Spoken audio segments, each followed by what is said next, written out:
or have that entrepreneurial spirit? I think it's You've, that generation, right? So Yeah, it is. they, let me go ahead it's and not share in the this. Stauning genes. Come on now. Yeah, really. Hustling, maybe, yeah, in a nice way. Um, but I think that that generation that really looks to work for themselves, it's a big one. That seems to be big in the younger generation. The zero loyalty to any business, Yeah, that's um, true. is pretty big. And not that Gen X doesn't have, um, Gen X doesn't have a ton of loyalty. Boomers don't really have loyalty anymore if they're still in the workforce because of the way it's easy to move around. Used to be you had to get the Well, Sunday paper, remember? well, when you Uh huh. say loyalty to the business, or I assume brand in there as well. Um, I mean, yeah, it probably isn't as strong as it once was because there was a compared to what we have today, there's a limitation, quote unquote, on the number of brands back in the day. So like when Yeah. our grandparents were our age, they didn't have nearly the plethora of choice that we have today. Yep. Yeah. So, and I was talking with somebody recently about this. If we wanted to get a new job, if we didn't like our current job, you waited until the Sunday paper came out, and then you spent all day Sunday circling ads, and then you spent all the next week that you had to take off from work, right? You had to get some vacation days to actually go out and apply. Now, you put your resume on a site, and people are contacting you, and it's Yeah. you don't apply for anything. So I think that the ability to transition from one gig to the next. Also, I've been reading a lot about the people who work from home now, that they all have side gigs, or that's the thing that you do. So you used to work for Google in their office, and you work for Google 40 hours a week. Now you work for Google, but you're working from home, and look at all this free Mm-hmm. time that I have, right? I can start a side Mm-hmm. hustle. You're looking at two of us right now. Yeah, DealerRefresh is the side hustle. exactly. Yeah. Yeah. My son who works for me, I know for a fact he's a partner in another business, but working on side hustles. So Where will it all lead? I don't know. Well, after we come on, I got a little bit of a theory on that. No. So here we go. Oh, can't wait to.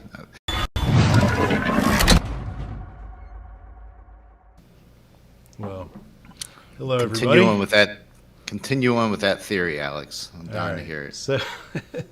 So no Steve introductions necessary.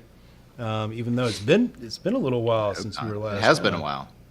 Yeah, It's been too long. forever. Yeah. So It's been at least since last year. that You think? Yeah. would have been funnier in January. Yeah. I know. Just like I'll see you next year was really funny. December 28th. That one. So yeah, on that theory. So as we talk about like the differences between the amount of goods that our grandparents had to choose from at our age is a lot less than what we have to choose from now, and it's created what I think is an illusion of disloyalty. I think it's just an abundance of choice. Yep. However, on the job topic, and this is what triggered the thought in my head, how it's gone from I've got to go search for a job. I need to pull out the Sunday paper and look at all the help wanted ads and circle the ones I'm going to call on Monday or go visit, crazy as that is. And then today, right, I just throw up on LinkedIn a quick post, man, I need a job. And people start DMing and I got a job that afternoon. So that's, that's a pretty neat change that has occurred a few times in history where technology has revolutionized the world we live in. And we saw it in the Industrial Revolution. We saw it with the printing press. It's just all these different things have happened and drastically changed the world right, in front of everyone, not obvious when you're living in it.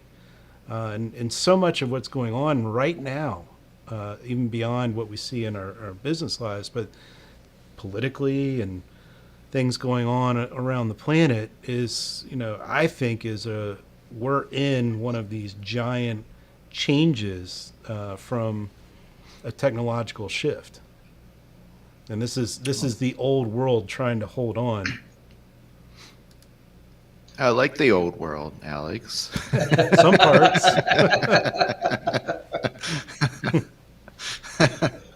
I used to, Yeah, I used to be more progressive. Today it's loyalty by default, to your point. Or I'm sorry, back in the day it was loyalty by default. We were loyal to our employer because not because they were any more loyal to us than employers are today. Employers are as loyal as they're going to be. But we didn't have other choices. We couldn't run, couldn't get a new job by this afternoon like we can today, as you say. So Yeah, you can even, how many interviews happen over webcam or Zoom or something like that. You don't even need to work now. You don't even need to leave work to your current position to go into an interview. Yep. If you're advertising in a dealership, is it BYOM? Bring your own mirror, so you can fog it and get the job. Took me a second. All right.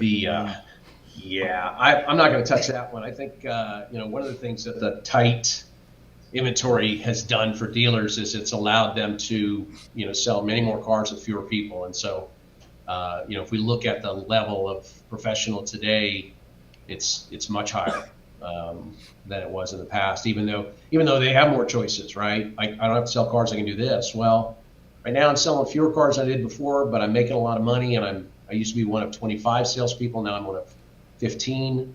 So I get greater percentage of the opportunities, even though the opportunities are lower. The process is much shorter. Holy cow, right? We're not arguing about price anymore. So I love that part of your article. And maybe we should take a step back and intro what we're going to talk about today. Description talks about a little bit, and there is a link to the article. We're stoked to see that we can now pass links through in the descriptions, the service we're using. But that aside, so Steve's article, and actually, Steve, I want to throw up your photo first here. yeah, throw up. So what does it take to bring a great customer experience into 2022? And it's actually not as hard as you probably thought, especially after reading Steve's article. And we'll dive into the pricing in there too. Yeah, so this is in Boise, where I'm at this week, working with my sons on a project they're working on. But this is on the street to one of my son's houses, and it's put up by, I guess, because they put the contractor in there, Terra West, so it must be something that the roads department in Boise or Ada County, I don't know, does. I don't see it up where I live in Coeur d'Alene, Idaho. But my son said this sign, which I took the terrible picture of, and yes, as Jeff said, did I take it with my BlackBerry? I must have. Actually, this time I was going to ask you if you took it with your Nokia. Oh, okay. My brick Nokia. I took it through my windshield, and I didn't want to stop the cars behind me, so that's why it's terrible. So forgive that. But my son said the sign was put up a week before construction started, and you can see construction starts Monday and it goes through today, Friday, and this is the epitome of a great customer experience today. All we got to do is manage our expectations. So if I live in this area and I take Mitchell, between Emerald and Irving, I know a week in advance, Mitchell's going to be closed, right? And even if I forget until the morning of the 21st, I see that sign again that I saw last week, and I'm like, oh yeah, and I'm mad at myself. I'm not mad at the people doing road construction. And when you think about it, I mean, there's nothing that's a great customer experience about road construction, even though the net result is a better road, a better intersection, a better whatever. It's the kind of thing that makes people very angry because they didn't expect it, and it changes their day. I expected to get from point A to point B in 12 minutes. Now it's going to be 13 minutes. Oh my God, why would they do this to me? And now now they've managed my expectations. And as long as they keep their word and, the title of the article, just don't screw it up. They chose to put the 21st to the 25th on there. If tomorrow on the 26th, they've got road construction, it's still blocked, then yeah, they've misaligned expectations with the consumer, and every driver's going to be angry, right? This was supposed to be done by the 25th. But I think this is the kind of thing that if we look at in the car business, where can we do this, right? Certainly in every department, but where can we align expectations right from the beginning? I think about service, right? A part's going to take 30 days to arrive. We know based on the last 3 people who've had this service that due to supply chain issues, the part takes 30 days to arrive. Maybe we tell that to customers right away, and maybe we even lower their expectations, do that famous under promise and say, this part has been taking more than a month to arrive. So, it's going to be another 4 weeks before we can even schedule your vehicle in for service. We'll get the part order today. We'll keep you posted on its progress and its ETA. And then when we're sure it's shipped and on its way, we'll go ahead and schedule your service. And then just touching base with them a few times in that process. That's all it takes. Versus saying, yeah, as soon as the part comes in, we'll call you. And, well, when do you expect the part? Well, we're not sure. Supply chain issues. Consumer might be thinking a week. The service advisor might be thinking 5 weeks. The reality may be 4 weeks. It's a bad experience for the consumer, and yet the service advisor doesn't see anything wrong with that whole process because, well, I told him, I called him as soon as it came in, and in his head he knew 5 weeks, right? But he didn't know what the consumer wanted. I've tried to take some of that approach just in life in general. Set the expectations low. Yes. Because you're as long as they're not so low, you lose the business. So that is the trade-off. But think about like the customer order today. In every state in the union, you don't own the vehicle until you take delivery. So I can place an order with you. You can say it's a non-refundable deposit, but it's refundable 100%. And so if you tell me that my new F-150, right now the factory is they're behind because of supply chain issues, but we're really looking at 3 months, and you really knew in your heart of hearts it was going to be closer to 6. You've got someone really angry for 3 months who may find other alternatives in the 3 months between, the first 3 months while I'm waiting for my F-150, and then month 4, 5, and 6, I'm just losing my mind because you said 3 months and you did it just to get the order. I just don't think there's, the long-term loyalty that you're going to get from me because of that. And had you managed it from the beginning and said it's closer to 6, I think losing my business is probably a low possibility, but it's one that I would rather take. I'd rather not have the customer's order because we can't match their timelines than lie to the customer and then try to, save the relationship as it goes. So, well, this is where it's helpful to work at a brand where they have to ship things from overseas. So yep. You order a Volkswagen and it goes, it burns up. Go 5. Yeah, then you get the news. There's 4,000 Volkswagens out in the Atlantic Ocean on fire. Yeah. My Lamborghini was on that damn shit. Oh, you know what? Terrible. So it was there with my Bentley, right? Yeah. We placed our orders the same day. So I found the article interesting, Steve, in that in something Drew said a moment ago is kind of on point here. What you're talking about is common sense 101, but 50% of people don't have it. I'd say more than that.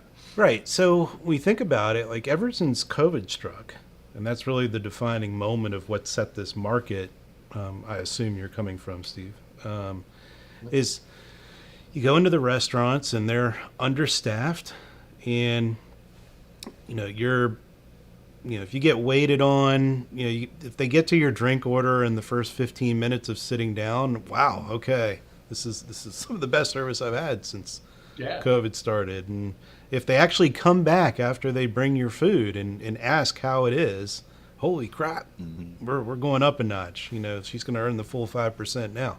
But the 5%. that's Big tipper, Alex. something my dad used to say as a joke. So, you know, so just setting the color here that the everywhere we go, the service is really it's subpar compared to what we have come to get used to prior to this pandemic. And car dealerships are no exception. The expectation is I'm going to get crap service when I go there too. And it's not that I went to ABC Volkswagen over here and they gave me bad service, and then I go to DEF Volkswagen over here and they're going to, you know, give me better service. Just know the overall just consumer retail experience is crap right now. And that's the idea. We to get a 5-star review, to let's not say 5-star review, because we can get 5-star reviews just by asking the right person, but to create this great buying experience pre-COVID, it truly had to be VIP. You know, we had to know their name before they got there, and we had to roll out the red carpet. There's something I teach called the perfect appointment, which still works today, of course, and dealers should be doing it. But you know, that was where you got the, wow, this is the best car buying experience I've ever had, because it was a shorter process and we treated them like a VIP. And again, greeting someone by their name is huge in any business if you can do it. Today, it becomes a 5-star experience where we don't even have to ask for the review, but where people are more willing to talk about this was a really good experience if we just don't screw it up. If we just, if we keep our word, if we take them through the steps, whatever, and as I wrote in the article, whatever it is that you provide, right? If you're a receptionist and you're transferring a call, just staying on top of the transfer will blow people away today. Where before it was sort of expected. Today, people expect that they're going to get lousy service because of all the things you said. You know, the restaurants are packed, the lines are long, all of these things, and so we don't have to. You know, buying a car at the dealership today doesn't have to feel like a Ritz-Carlton experience, or, you know, a first-class seat on Emirates Air, or even getting a Chick-fil-A sandwich. You know, it'd be nice to be the Chick-fil-A of dealers, but right now we can just get it right and be timely, and that's enough. So those lines are too long for me, man. You know. But now imagine going someplace like Alex said. You know, you go to a restaurant and they keep your water filled. I mean, you're just stunned, and you may not make the connection like, wow, everywhere else is lousy service, but here it's great. You just know that because your body and your mind set themselves for this bad experience, and so everything that that exceeds that feels fantastic. And one of the ways that I teach managing expectations is I show a graph with what you delivered. You delivered an 8 in 3 different scenarios. In the first scenario, though, the customer was expecting a 9 and you delivered an 8. That's a bad customer experience. In the second scenario, you delivered an 8 and they were expecting an 8. That's a good experience. And in the last scenario, you delivered an 8 and they were expecting a 7. That's a great customer experience, right? And yet in all 3 scenarios, you delivered the exact same thing. It's all what the customer expects. And so we need to manage expectations. We need to get them expecting a 7 so we can deliver an 8. But the market has done it for us. COVID has done it for us. Labor shortages, part shortages, you know, all of these supply chain issues have lowered the expectations for us. So now all we got to do is just not screw it up, and we're going to provide a great customer experience. That sounds. It's just funny sounding. We've progressed so far in the industry that now we just don't have to screw it up. and so I'm not just talking about dealers. I'm talking about everybody. But yeah, isn't that funny that now? I know.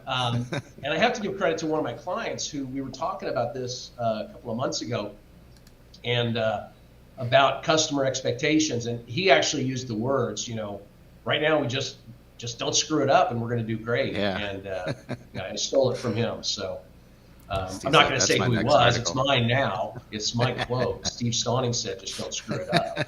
And Trademarking. if only those manufacturers in Montvale, New Jersey were listening to this right now. Yeah, really. But one way it seems like maybe some dealers, which I don't think they're screwing up with it, but the consumer would look at it that way, and to parlay into the pricing, there's and you had written an article, well, this whole don't screw it up thing as well, around reviews and, taking the advantage now of just not screwing it up and how you can turn that into some great reviews on, across the different review sites. But now I'm starting to see a small trend, and I'm seeing not so much here at our dealership, but some of our affiliate dealerships, some not so great reviews because of the pricing, the inflation above MSRP, the addendums. So I've slowly starting to see more and more bad reviews based on that increase in pricing above MSRP. That is the price you pay for the addendum. What's that? Well, yeah, I think that is a price you pay for the addendum. Yeah, for sure. So a couple of things. I think I think that we know that the online review is sort of the last stand for some people, right? They, Stephen Covey said that after food, shelter, and I'm paraphrasing him, but after food, shelter, and safety, the greatest human need is to be understood. And so when we can, when people feel understood, they're less likely to go and flame us online with a 1-star review. So part of that is they're just, they're unhappy with that. I will tell you, the KBB study that looked at last year, 75% of people, or more than 75% of people who bought a car last year, said they were satisfied with the dealership process. That, despite the fact that last year we were at all-time records. Now, of course, we were above that now. We're above where we were last year, but last year prices were higher, but the process took less time. And it took less time because, as we've known in this business, sticker is quicker, and now consumers know that as well, that the price is the price. And so less haggling. Quicker. Yeah. And so, and by the way, now I did. You could use the addendum to go back to what you're saying earlier by setting expectations. So on the addendum, maybe mark every vehicle up $50,000, but then only charge $30,000.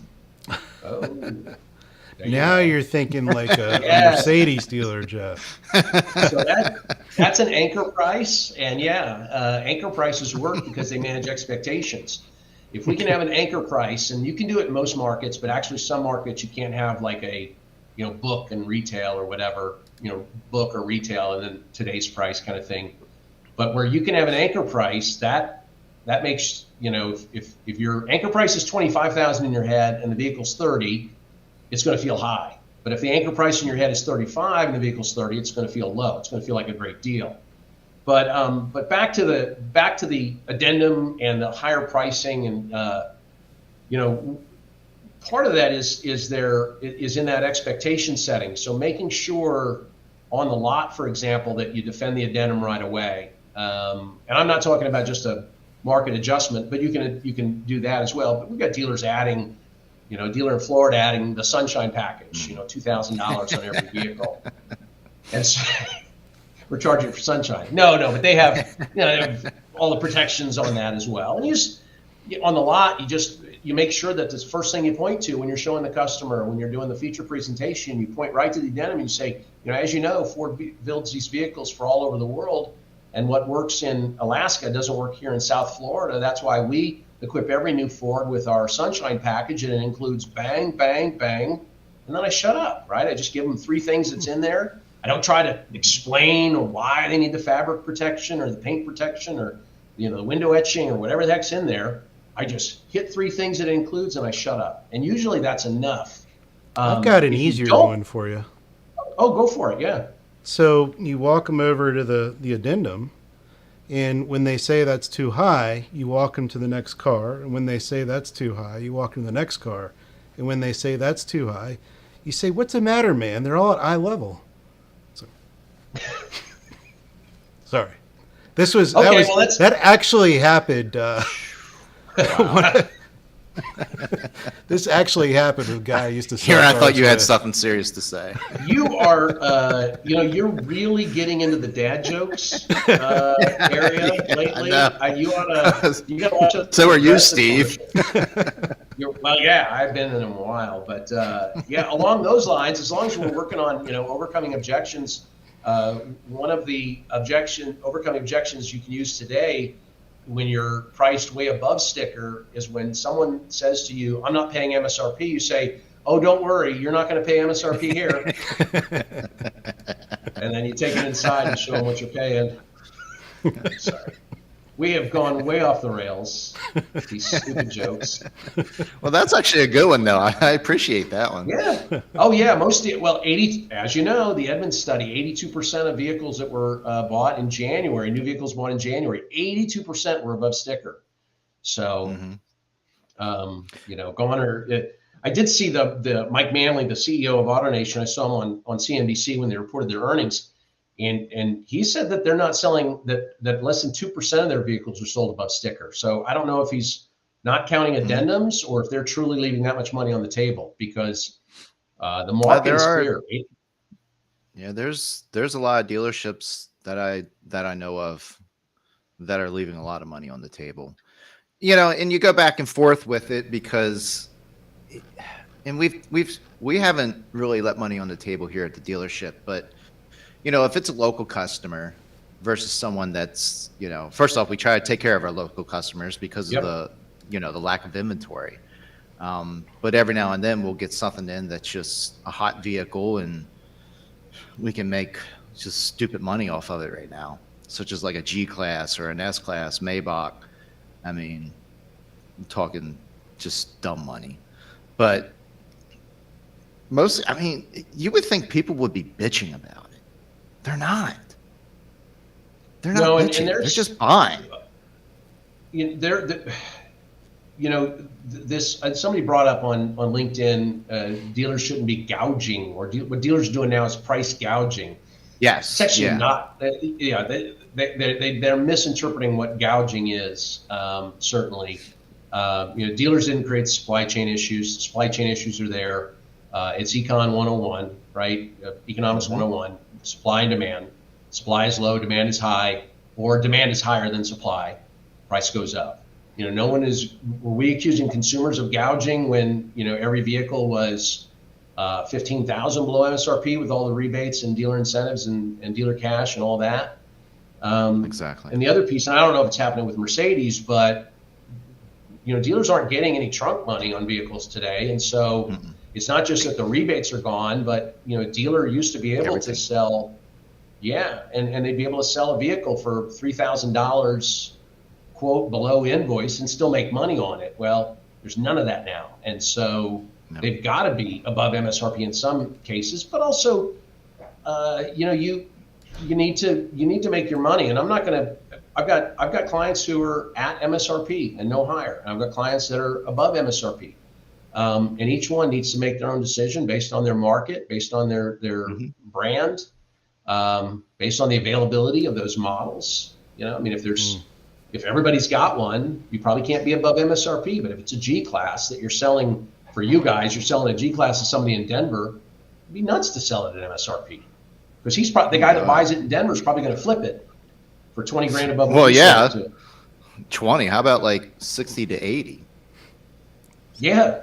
And by the way, just so you know, those of you who sell cars or manage dealerships, manage sales teams, there are some good, honest word tracks that you can use for why it's priced above MSRP. And certainly you can talk about, the manufacturer incentives that we used to get no longer are available. You can also talk about how, we're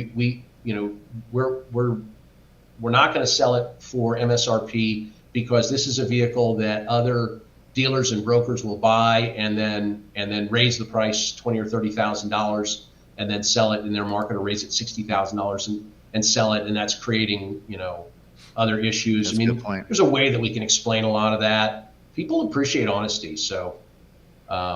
Drew's comment, no one's talking about OEM gouging, removing incentives, all those. Especially pieces. When you've and it's not gouging OEMs. Sorry, but Especially when you've got, you know, the head of General Motors out there pointing the finger at dealers. Mm-hmm. Bunch of crap. Yep. yeah, it's easy to do, and Ford has done something very similar as well. You know, we're trying to keep our dealers from, you know, pricing above MSRP, but I don't know what their end game is. That's got to be all show. That's got to be show. Yeah, and maybe it may be to deflect the you know, off of their own issues. It would be nice to say it's supply and demand. I mean, it's like oil today. You know, oil is probably $100 a barrel. It is, and we were gonna go there without the issues in the Ukraine, because with all the car demand, there's more cars out there. Demand is up, and you know, after $40 oil, there's just not the investment in all the resources. And then forget about politics, about drilling or pipelines or whatever. The fact is just worldwide supply is low compared to demand, and it's gonna go up. To say the oil companies are gouging, to say the gas stations are gouging, and that's not true. It's absolutely not true, and it's silly. I didn't make this up, but I love this term. The cure for high prices is high prices. And, you know, if we would just stop trying to keep gas prices below X, wherever it's going to, and just let it go there, guess what will happen? People will trade down. People will drive less. Yeah. People will, you know, carpool. People will do all sorts of things. Years ago, and we're we going are to see way that. off of just don't screw it up. Go ahead, sorry. I was just going along with what you were saying there, and we're going to see that. We are, but gas we're prices are artificially not far away from there. Yep. And we're artificially trying to keep it down, and we're trying to talk the price down, which is never going to happen, you know. And we're demonizing an industry that, frankly, doesn't deserve to be demonized. I'm happy to demonize people, but let's start with Google and Facebook. But leave the oil companies out of it. As we broadcast live on Facebook And YouTube. And YouTube, yes, the Google property. But, you know, it's funny, years ago, Mike Jackson, when he ran AutoNation, was calling for higher gas taxes, and I thought he was absolutely insane. And today, though, I see it. I see that we should have been raising it. Gasoline tax, federal gasoline tax is still 18 cents a gallon, I think. And I think it's been the same for 40 years or something. Imagine what we could have done, regardless of where you think about global warming or any of these pieces, just carbon emissions, any of that stuff. But where could we have gone if gas tax had stayed, you know, as a percent of GDP or percent of whatever, had stayed the same over the years? Tax would probably be $1 a gallon. You know, we'd probably be looking at $5 a gallon everywhere. We'd be selling fewer trucks and more cars. We'd be selling more hybrids. We'd be years ahead on electrification from where we are today. Whether you think that's good or bad is not what I'm talking about, but there's so many people who think we should be in those situations. Well, guess how we get there? Let the price of gas go to $5, $6, $7 a gallon. You know, we'll get there pretty quick. And I'm not advocating we should do that. I'm saying if that's what you want to do. No, I know you're not. Yeah. Anyway, we were on Just Don't Screw It Up, and of course, people are going to quote me as saying Stauning wants $7. Now we're on Totally Screw It Up. Got it. But back to that whole concept, you know, think about any bad scenario in a dealership today. Drew hit on one third-party company that calls your customers, and I know a few OEMs that do this. Hey, there's a recall on this, and we're ready for you. And then, you know, the customer shows up at the dealership, and we've got to order the part. Yeah. You know, those are going to happen, but where your team can control it, you think about, you know, when do we set expectations? Someone has brought their vehicle in, and I'll use Collision Center because that's the easiest one to set expectations and not lose the business. Because once someone's wrecked vehicle is at your collision center, the chances of them moving it somewhere else because of the length of time for repair is zero. I mean, they're just not going to do it. And so if you think it's going to be 30 days to get the parts in to repair their vehicle, I'm going to tell them it's going to be up to 60 days. I'm going to just under promise the heck out of it. But I'm also going to keep them in the loop, right? So when all the parts arrive, I'm going to let them know that if they arrived early. If the parts are running late, I'm going to let them know that. And all of this it's 101 customer service.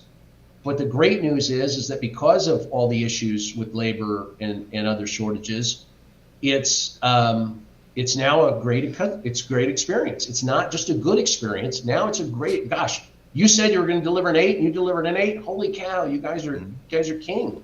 Can you get away with that if the insurance company is paying and not just handing a check over to the customer? Yeah. But again, then we're going to set the exact expectations, right? We're going to say it's 32 days on average for that part to arrive. Insurance company can argue all they want, and they can place the order themselves. But the idea is that I'm using that as an example because that's the easiest place to not lose the customer. Mm-hmm. Now it's the service drive, and you've done the MPI when they did the oil change, and you're presenting the MPI, and the transmission service that they need does require a certain part or the brakes or whatever. It's not critical we do it today, right? We couldn't anyway, but it's going to be a couple of weeks. We want to let them know it's going to be a couple of weeks. Let's go ahead and get that scheduled, and then we'll schedule it 2 weeks out. But the week before, we'll check where the part is that we ordered, and we'll give them a call, right? We'll say, oh, you know what? That part's actually going to be early, so we'll keep our schedule, or that part looks like it's still running late. Let's go ahead and move you a week out. But what happens is we've scheduled that for 2 weeks out. We set the expectations properly, but the expectations change because of supply chain issues. And so 2 weeks comes, I show up with my car, and I'm ready to leave it all day. I'm going to pick it up tonight at 5. And maybe now the advisor tells me, oh, we didn't get the parts yet. I'm losing my mind, right? If I'm a typical consumer, if I'm a Karen, oh my gosh, I'm crushing it. Good old Karen. Mm-hmm. Karen, love her. Are there, and maybe just on the sales side, you were talking about, you had that example earlier with the photo that you took with your Nokia. Are there, especially with your consulting and stuff, do you provide any word tracks online? Because I know you're constantly writing articles and all that good stuff to overcome some of those maybe pricing objections. And what are some tips for dealerships to utilize maybe some signage or such to be able to set those expectations? Maybe there isn't. Maybe it's just all verbal. Yeah. So one of the things that I do sort of give my clients and others is, have that vocabulary ready. Put some words in your vocabulary like supply chain. You think about it now, everybody's a darn expert on the supply chain, aren't they? Right? You go back 5 years ago, 3 years ago, pre-COVID, nobody knew what supply chain was. And now you can say things like, well, because of the supply chain issues, because of the labor shortage, material shortage, parts shortage, you can use words like back order, factory, shipping delays. People understand these things because they've been in the news so much. And so we want to make sure we're doing that. But just a few things, like when we talk about inventory, for example, I have dealers who, let's say a Kia dealer, and they have no Tellurides in stock, not even one to test drive and make orders from. Well, because they sold the one that they had. I will tell you that if we want to get more factory orders, if we want to get more appointments, if we want to create great experiences in the store, we've got to keep one of everything. And regardless, I don't care what the offer is, it's not worth it. It could be $30,000 above MSRP for that Telluride, and I can't let it go because it's my only one. And what we know is that 3 months from now, that Telluride with all the test drives might have 3,000 miles on it. That's okay, because in 3 months, I can sell it as a certified pre-owned Telluride and get more than MSRP. So that's one of them. When we talk about the out of stocks, people want to know, do you have this particular trim level of this particular model? And the answer is, actually, because of the supply chain issues, that's been back ordered by the factory, right? I just threw 3 of those words in there. But let's do this. Let's go ahead and schedule a quick test drive on the model that we do have, let's make sure it's the model you want to own. Then let's build and price the perfect trim level of that model for you. And then you can take all that information home and make an informed decision. How's that sound? And, that's the next step. We brought them into the dealership. There's this idea that we can just generate these orders via the phone, and it's really few and far between that we can do things like that. There's an urban science study from 2019, so it's just pre-COVID. But they found that 89% of car buyers said that the test drive was the most influential resource in their decision. That's 9 out of 10. And so if we assume that that's going to be the most influential moving forward, why don't we have something for everybody to test drive? One of everything. I'm just not going to sell it no matter what. That's a good point. I never thought about that, Steve. Yeah. I mean, and that's the, how much are you giving up, so you're not going to sell that Telluride that you could probably make 20,000 over sticker. But if you do sell it, now you've lessened your chances of maybe getting 2 or 3 order units because they need to test drive that vehicle. Oh yeah. Or way more. So honestly, I never thought about that. And if Mary Barr is correct, if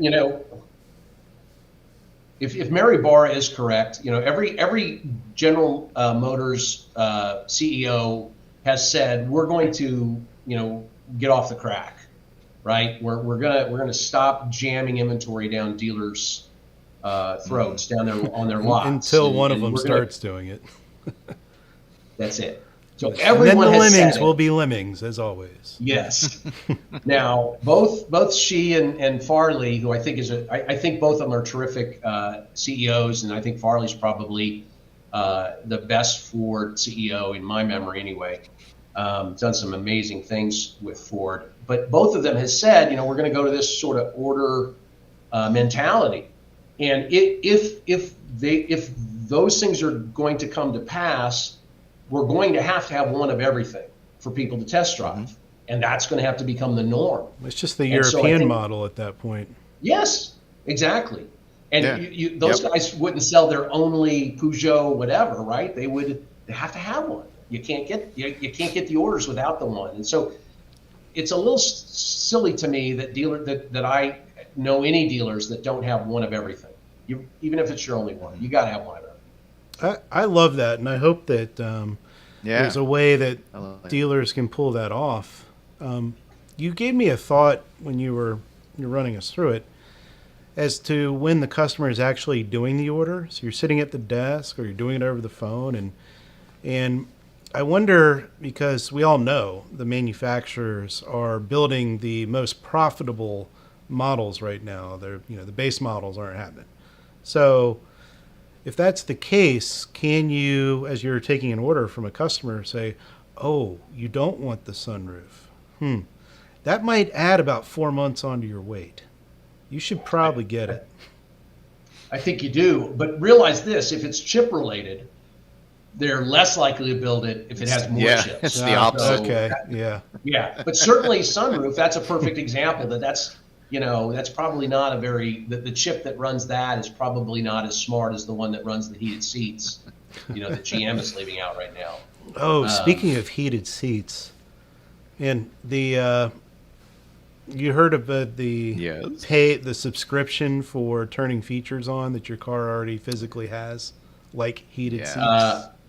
That's the model that Tesla has snookered people into. And I think it's coming for all of them, right? It's going to be crazy, but you buy when you bought your Tesla, you bought the whatever package. When you resell it, the next person has to buy the whatever package. It doesn't transfer over. So, and they haven't gotten as crazy as they're going to get, right? So things like heated seats. Oh, you wanted heated seats with that used Yukon you just bought? No problem. We're going to turn that on for $5 a month, and you're going to be paying for it forever. That's going to make a market for car hackers. That's a bit. With the connected car has always been that the worry. But now we'll want hackers, won't we? Yes, they'll hack the system to turn on your heated seats. Well, Hold on, I gotta write Jeff that down. just posted something up there. Lexus charges subscription for auto start. So does Toyota. My Tacoma, I think it's $5.99 a month. However, a lot of people don't realize you can still do it with your key. But if you want to be able to do it from anywhere, via the Oh, app, with your phone? Yeah. it's additional, which I don't know. I think it's sort of shady, but Well, I can still do it you with know- my key, so I can't bitch about it too much. I want everybody to make money. Certainly. I mean, I want, I want everybody to make all the money, but there will be alternatives, right? So pigs get fed and hogs get slaughtered. So let's all be pigs. Let's all make all the money we can. But if you get to the hog stage, you're going to be slaughtered. And like to Jeff, there'll be a whole industry. And by the way, that's a business I'm going to go into. I made a note, new side hustle, hacking vehicles to get them. Get one of your sons on that. Yes, right away. But yeah, what kind of market is that going to create for the for 2015 model vehicles, right? That had all that stuff standard and can't be hacked, right? When we're in the 2025 models, and all of a sudden I got to pay for heated seats. I'll go buy a 10-year-old one and make the repairs to the engine that are necessary to bring it up to speed. But interesting. That's I want everybody to make all the money until they can't, right? So we just got to be careful. Mm-hmm. Yeah, it's always funny how the market, we're a lot of times we're quick to go, oh, that's not going to be good. That's just going to cause issues. And the reality is, a lot of times you don't know until the market. The market decides what's going to happen. Like we'll have to see what the wholesale market does now that Carvana owns Desktop. Yeah, how about that? What's the words so around that, Steve? I've been looking closely at that and trying to really get a sense of it. It's no secret they overpaid for KAR, K-A-R, which is the Odessa owner. They basically paid, depending on, and these are people who dug into the numbers, not me, but 22 times earnings, basically. I will tell you that almost becoming the standard out there. God. Yeah, well, if as a stock, something that's 22 times earnings is okay, but even look at. Do you know what the average SaaS company was acquired for in 21? Multiple of earnings? The KAR is not a SaaS company per se, but no, I don't know. What was it? 33 times. So, and now we're looking at something that SaaS is going to have growth, right? So KAR Auction Services, I'm looking right now, their current price, which is puts their market cap at 2.29 billion, and the offer is 2.2 billion in cash, not in Carvana stock, interestingly. That's 35 times their forward price to earnings. That's a 35 PE for the next 12 months, and so it's 35 times, right, earnings. So it's not a profitable move that way. I think a couple of things. One, I think it's a wag the dog moment for them to say, we're this issue, we've never been profitable over here on this side, but now look at these logistics that we bought. I do think though that when we talk about what their issues were back when I wrote, they're every bit of a $2 billion company. Now I think they're every bit of a $3 billion company, although their market cap is, $20 billion. They get an extra $1 billion for owning Odessa. One of their issues is there's no used car factory. In a lot of ways, this gives them that used car factory, so long as the dealers continue to play. And if I'm telling you right now, if I'm a dealer, there is no way that I'm doing a lick of business with Odessa moving forward. How can you buy or sell anything through Odessa? Because all you're doing is enriching someone who wants to put you out of business. And by the way, and I don't know if we talked about this on the last time we talked, I think we did, but Edmunds owns 100%, or Edmunds is now 100% owned by CarMax. If you're a dealer with a CarMax in your market, I don't know Yep. what you're doing business with Edmunds, in my opinion. I'm not saying drop them. I don't want to chase people away from that, but it's important to know that this is a data play, in my opinion, for CarMax, and you're helping support that. That's going to the data that's going to be used to sell against you. But I think the ADESA thing's an easier connection to make, right? Carvana's going to scrape off the great models, right? The great vehicles. They're gonna get first choice at all of those things, and they're gonna make profit out of there. I mean, this was ADESA didn't make a ton of profit, but they made good profit compared to Carvana. One last thing though on Carvana, it was interesting that this was not an all stock deal. So clearly the people in ADESA were smart enough to know we don't want that stock. So. Well, there's another side of that coin. Also, in the current market, and this could change after the summer, could really change in Q3. But you've got a ton of money sitting out there in various investors right now. So we've had one of the greatest transfers of wealth in human history, and we're watching the U.S. dollar decline. And all these guys who are holding dollars are like, I need to transfer these dollars into something else as fast as I can. So there's a whole lot of money out there, a whole lot of investors ready to put it somewhere else. Well, if you believe the Adam Jonas, he's the Morgan Stanley analyst who has been rating Carvana a huge buy forever. If you believe that scenario, then loaning Carvana $2.2 billion to go make this acquisition probably makes sense.